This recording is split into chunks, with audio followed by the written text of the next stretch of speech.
మహాజన సముద్రమే పొంగి పొరలిందా అన్నట్లుగా కందిమల్లాయపల్లె భక్తులతో కిటకిటలాడిపోతోంది.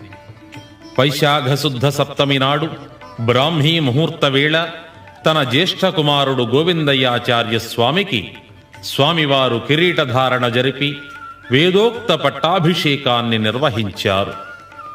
గజారోహణ సహిత గ్రామోత్సవం చేశారు. కుమారుణ్ణి ఏకాంతంగా పిలిచి, నాయనా గోవిందయ్యాచార్య, ఈనాటి నుండి ఈ మఠానికి, నా శిష్యులకు, నా వారసునిగా నీవు అధిపతివయ్యావు. జాగ్రత్తగా మఠాన్ని పాలించుకోమన్నారు.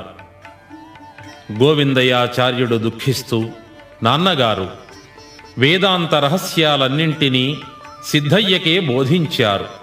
నాకు ఒక్కనాడైనా ఒక్క విషయమైనా చెప్పి ఉండలేదు.